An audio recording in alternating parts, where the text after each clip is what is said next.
இன்றே டவுன்லோட் செய்து உங்கள் ஃபேவரட் ஷோக்களை என்ஜாய் பண்ணுங்க. ஐயோ ஜானு, நீ சொன்ன மாதிரியே மாமா 3 தடவை போன் பண்ணிருக்காருடி.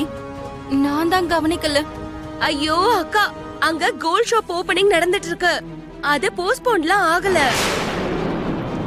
மாமா அங்கதான் போயிருக்காரு.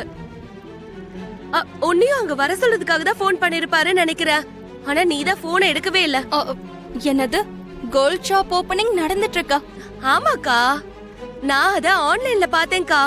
நீ அங்க உடனே கிளம்பி போ.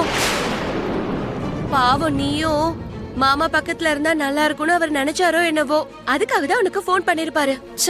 நான் போன் எடுத்து பேசிருக்கணும். சரி, இப்ப என்னக்கா ஆயிடுச்சு? டைரக்டா நீ கிளம்பி போயிடு. சரி சரி, நான் வச்சிடுறேன். என்னாச்சு அண்ணி? உன் அண்ணா அந்த நகை கடை ஓபனிங்ல தான் இருக்காராம் சஞ்சனா.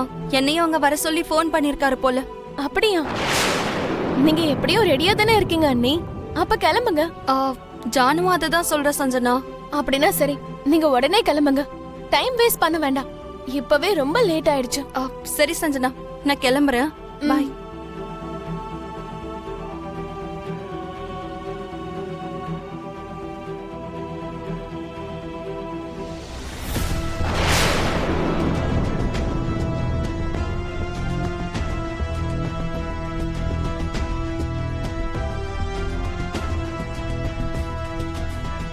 மாமா பக்கத்துல இருக்க இந்த பொண்ணு யாரு?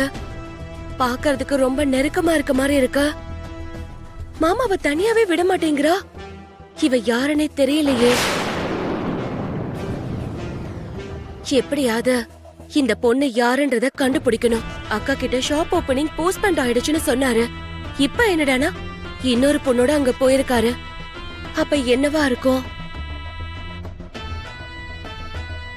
அண்ணா, ஆட்டோவை கொஞ்சம் ரவுண்டான பக்கம் திருப்பிடுங்க. சரிங்கம்மா.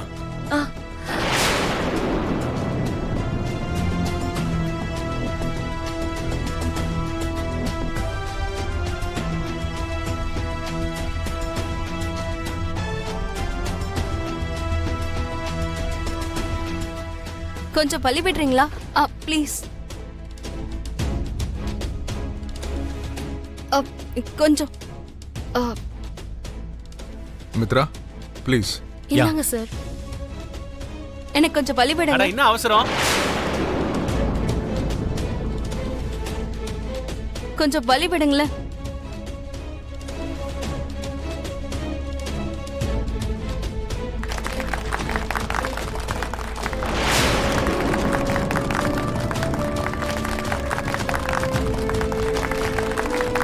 Come in, Mitra. வாங்க.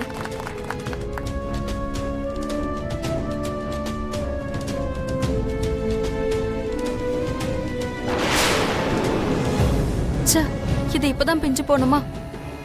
இப்ப நான் ஸ்லிப்பர் போடாம வெறும் காலோட உள்ள போனா அவரோட மரியாதையே போயிடும்.